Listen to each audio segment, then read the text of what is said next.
Hi guys, Mrnewmobile here. Please subscribe followed by the bell. The Galaxy S25 Ultra's design could see a huge overhaul. The same can't be said of its battery. According to noted tipster Ice Universe, the Samsung Galaxy S25 Ultra will feature a 5000 mAh capacity battery and 45W wired charging speed. If those specs sound familiar, that's because they're identical to those offered on every Samsung flagship since the debut of the Galaxy S20 Ultra in 2020.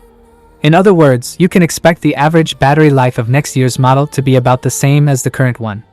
That's not to say battery life hasn't gotten better over the past 4 generations, as improved chips from Qualcomm have extended battery life by a fair amount, going from around 12 hours on a single charge with the S20 Ultra to nearly 17 hours with the most recent Galaxy S24 Ultra. Samsung phones are known for their excellent battery life, and the charging speed of 45W remains competitive as well.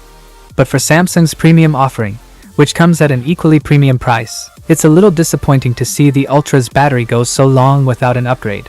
It also gives competitors a window to eke out ahead. Comparable-sized devices like the Google Pixel 8 Pro feature a 5050 mAh battery, a small upgrade from the Pixel 7 Pro's 5000 mAh battery, but an upgrade nonetheless, while the Asus ROG Phone 8 packs a whopping 5500 mAh battery. The Ultra's battery size set it apart when it first debuted on the Galaxy S20, but it's far from the only kid on the block these days. Rumor has it Samsung is concentrating on revamping the Galaxy S25 Ultra's camera setup and design to convince buyers to upgrade.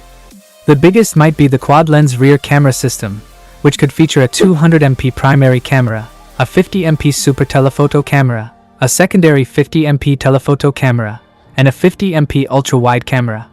Meanwhile, it could adopt a more rounded, thinner design similar to that of the Galaxy Note 7. Samsung unveils what it has planned for the Galaxy S25 series, which will likely be sometime in early 2025. That is it guys, without being said, let me know your thought in the comment below, and if you are new here please subscribe, like the video, comment. Thanks for watching, see you on my next video. Peace out.